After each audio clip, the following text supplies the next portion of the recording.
1 Corinthiens 7 versets 2, 4 à 5, 7 à 11 LSG 2 Toutefois, pour éviter l'impudicité, que chacun ait sa femme, et que chaque femme ait son mari. 4. La femme n'a pas autorité sur son propre corps, mais c'est le mari, et pareillement, le mari n'a pas autorité sur son propre corps, mais c'est la femme. 5. Ne vous privez point l'un de l'autre, si ce n'est d'un commun accord pour un temps, afin de vaquer à la prière, puis retourner ensemble, de peur que Satan ne vous tente par votre incontinence. 8. À ceux qui ne sont pas mariés et aux veuves, je dis qu'il leur est bon de rester comme moi. 9. Mais s'ils manquent de continence, qu'ils se marient, car il vaut mieux se marier que de brûler.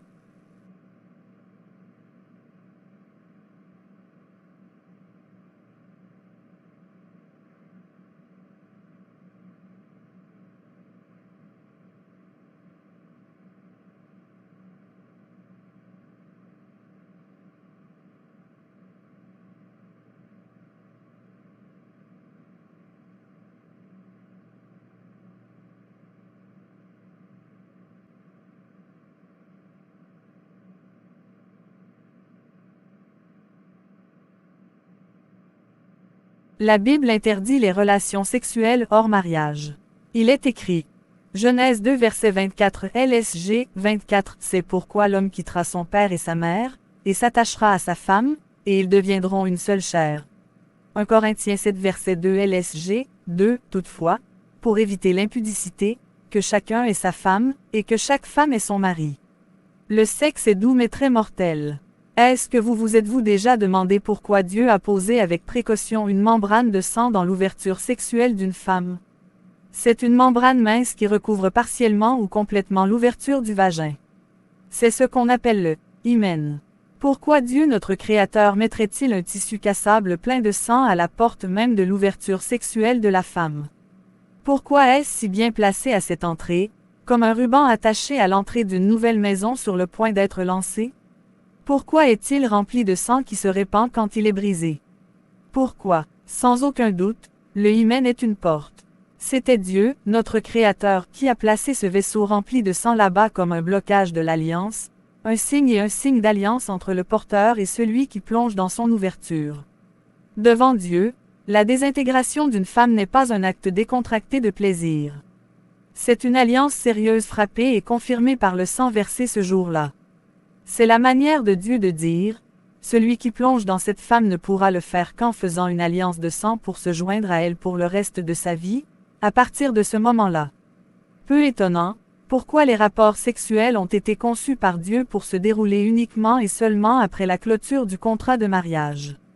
Celui qui a fabriqué le corps, les hormones, les organes, les nerfs, les tissus, etc. Dieu l'a dit en termes clairs, le corps n'est pas pour la fornication. Quiconque choisit d'utiliser le corps pour la fornication doit savoir elle travaille directement contre le plan de Dieu et qu'il y aurait définitivement une conséquence maintenant ou à la vieillesse. Il y a un lien spirituel, un processus surnaturel qui se déroule dans le cœur d'une femme au premier homme qui y entre en particulier à ce moment précis où l'hymen se casse. Il n'y a pas d'alliance sans sang. C'est pourquoi la membrane contient assez de celle-ci.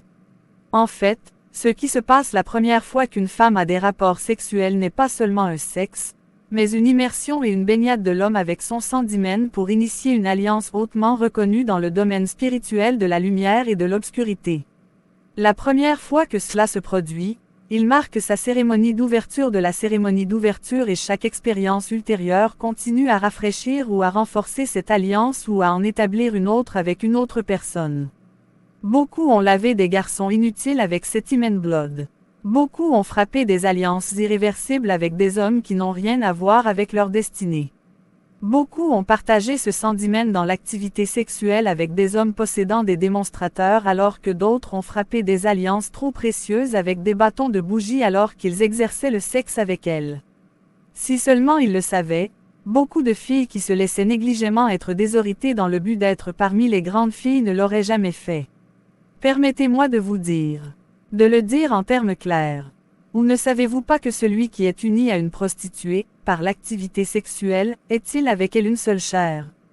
C'est pourquoi, de nombreuses filles ne sont pas encore mariées, Leur composition spirituelle est déjà brisée et déséquilibrée, car elles ont mêlé leur âme à celle d'hommes différents. Chers célibataires, sachez aujourd'hui qu'il existe une proportion définie de votre vertu qui vous laisse chaque fois qu'un homme entre en vous et que cet homme vous quitte, il part avec lui. Imaginez combien de vous-même soit perdu chaque fois qu'un homme entre en vous sans une obligation ou un contrat de mariage convenablement signé. Le sexe est une affaire spirituelle. Un don de. Le sexe est spirituel, un don de vous-même à un autre. Toutes ces choses ont des implications spirituelles fortes et terribles.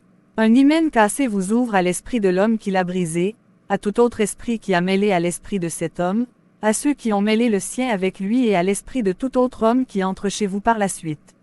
La partie amusante est que le sexe préconjugal n'est pas du tout drôle. Ce qui se passe entre les lignes pourrait être mortel et dangereux.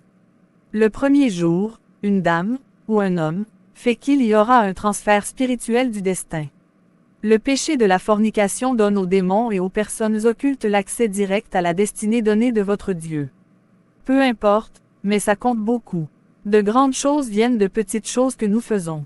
Je sais qu'une âme a été touchée aujourd'hui, reste bénie. Pour ceux qui l'ont perdu, que la grâce de Dieu vous procure de ne plus pécher. Derrière un beau corps peut se cacher un mauvais esprit.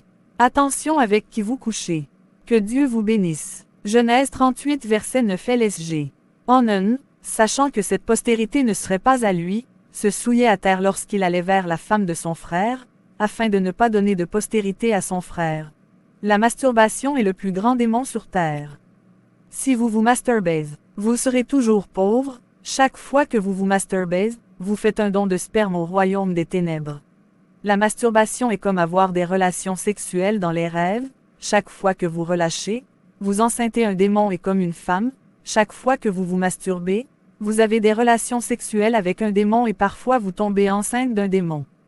Avez-vous déjà demandé comment vous vous voyez vous-même avec des enfants ou en train d'allaiter un bébé dans les rêves alors que vous n'en avez pas physiquement?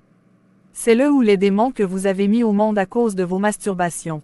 Dimanche dernier lors de la section, un homme très intelligent est venu me voir, se plaignant d'avoir eu un accident en 2014 et a perdu sa voiture. Il a failli perdre sa vie, mais Dieu l'a sauvé. À partir de 2014, il avait demandé à obtenir de l'argent du gouvernement pour un prêt. Alors que je priais pour lui, Dieu m'a révélé qu'il avait fait don de toute sa fortune aux démons, qu'il s'est masturbé 4 à 5 fois par jour. Quand je lui ai demandé, il me l'a avoué et m'a demandé de le délivrer. J'ai prié pour lui et lui ai dit que ce soir, vous ferez un rêve, une femme viendra vous faire l'amour, attrapez-la et tirez une bague d'elle, ce sera la fin de vos problèmes. Hier, il a eu un rêve, son ancienne camarade de classe est venue lui faire l'amour, il l'a attrapée, a enlevé un anneau de son doigt et s'est réveillé immédiatement. Aujourd'hui à 15h45 précise, il a reçu une alerte, 1,3 million de rands ont été versés sur son compte par Rhodes Funds. Beaucoup d'entre vous auraient été très riches mais à cause de la masturbation, votre richesse, joie et bonheur ont été offerts comme dons à des démons. La distance n'est pas une barrière. À exactement minuit, ce démon qui a mangé votre fortune vous divorcera pour toujours au nom puissant de Jésus. Je te retourne ta fortune au nom de Jésus-Christ. La face spirituelle du vagin. Le vagin de la femme est un organe très puissant spirituellement. La femme ignore même la puissance de ce magnifique bijou divin qu'elle possède. Le vagin protège le sperme de l'homme. Le vagin est le réceptacle naturel, légitime, mystique, divin de la semence du mâle.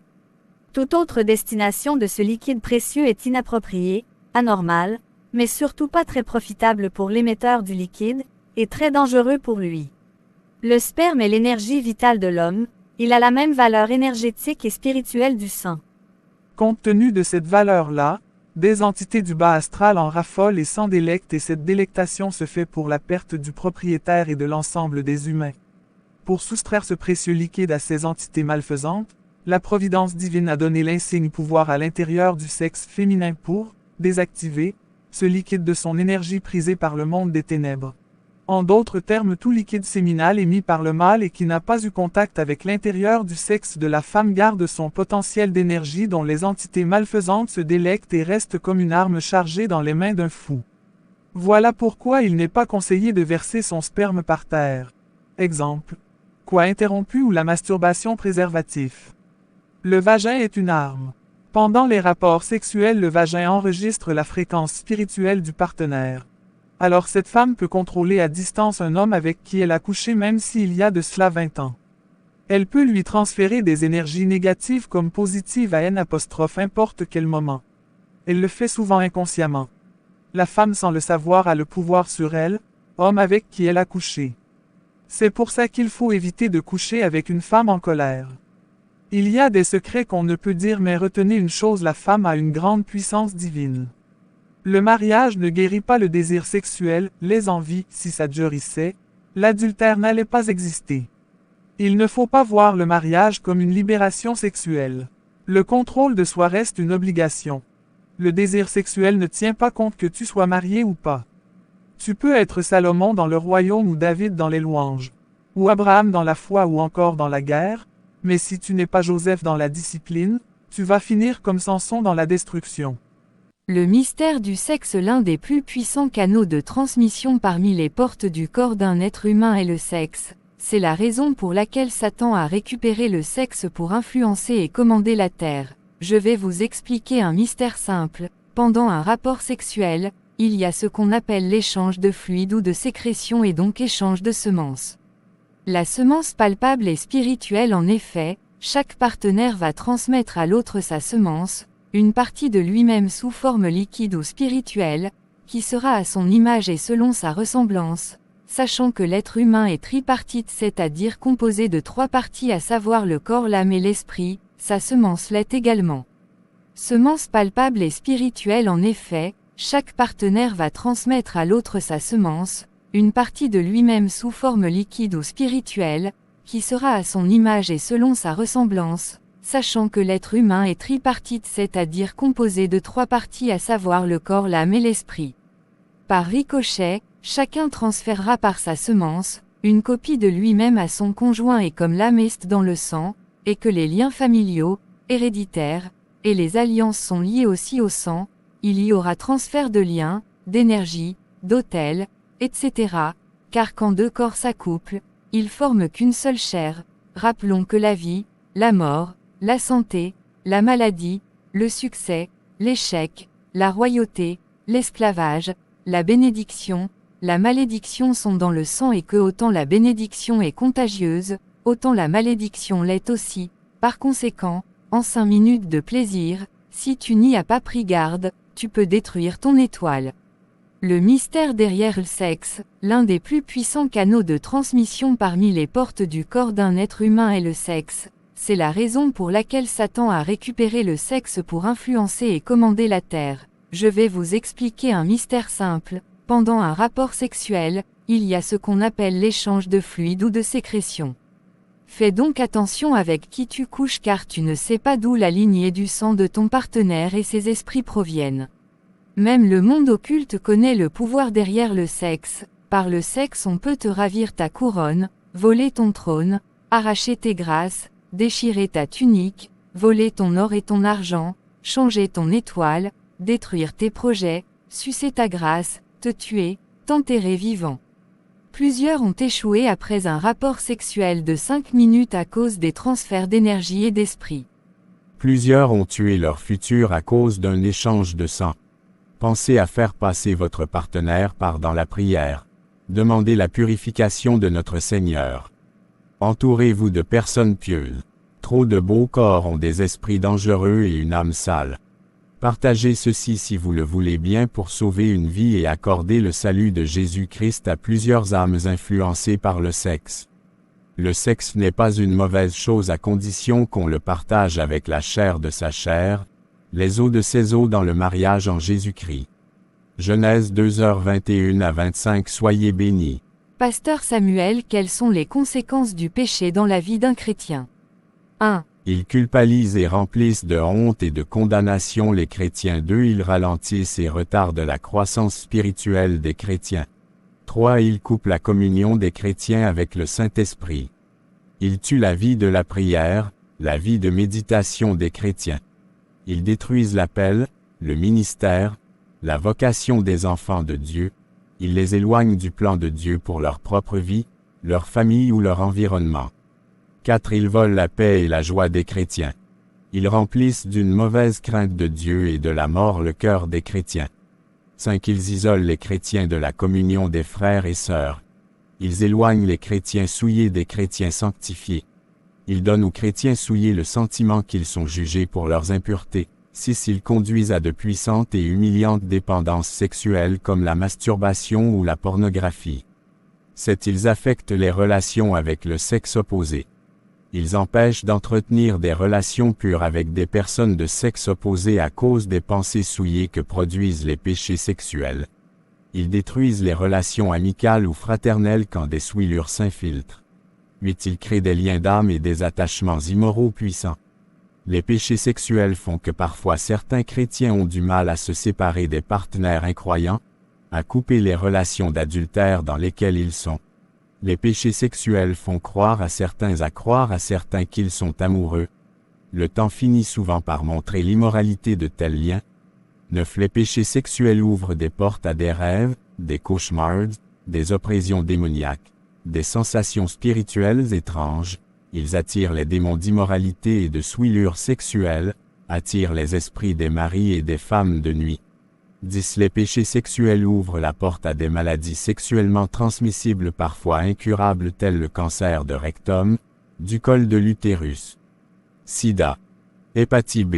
11. Les péchés sexuels attirent de lourdes malédictions spirituelles ou le jugement de Dieu. 12. Les péchés sexuels entraînent d'autres péchés comme l'avortement. 13. Les péchés sexuels entraînent des grossesses non désirées et hors mariage, des enfants qui vont grandir loin d'un mariage stable et uni parce que les partenaires n'étaient mariés ou préparés. 14. Les péchés sexuels détruisent la période de célibat. Ils le remplissent de souillure. 15. Les péchés sexuels sont des sémences qui détruisent les projets de mariage. De nombreux fiançailles ont été détruits par les péchés sexuels, soit des deux fiancés eux-mêmes ayant ouvert la porte à Satan, soit par l'infidélité découverte de l'autre. Les péchés sexuels tuent l'amour véritable, détruisent les sentiments amoureux dans les fiançailles et même le mariage. 16. Les péchés sexuels détruisent les mariages. Adultère, infidélité, incapacité à se donner complètement à son ou sa partenaire à cause d'une dépendance sexuelle dans le mariage comme la pornographie. Les péchés sexuels sont responsables de nombreux enfants malheureux. À cause du divorce des parents des enfants devenus rebelles aujourd'hui. 17. Les péchés sexuels conduisent dans le lac de feu et du jugement de Dieu. Car ils te poussent à t'éloigner de Dieu et de la sainteté, à te vautrer dans le mal et à t'enfoncer dans la rébellion contre la vérité. Le Seigneur Jésus est mort et ressuscité pour donner à tout la victoire sur la puissance du péché et même les péchés sexuels. Pour ceux et celles qui veulent être aidés, nous pouvons vous écrire personnellement en privé. Si donc le Fils Jésus-Christ vous affranchit, vous serez réellement libre. Jean 8h36. Tu peux être Salomon dans le royaume ou David dans les louanges, ou Abraham dans la foi ou encore dans la guerre, mais si tu n'es pas Joseph dans la discipline, tu vas finir comme Samson dans la destruction. Tout pour cette vidéo. Veuillez aimer et partager autour de vous. Abonnez-vous à notre chaîne. Activez la cloche de notification pour ne manquer aucune de nos vidéos. C'est tout pour cette vidéo. Veuillez liker et partager autour de vous. Abonnez-vous à notre chaîne YouTube. Activez la cloche de notification pour ne manquer aucune de nos vidéos. Demeurez bénis au nom de Jésus Christ notre Seigneur.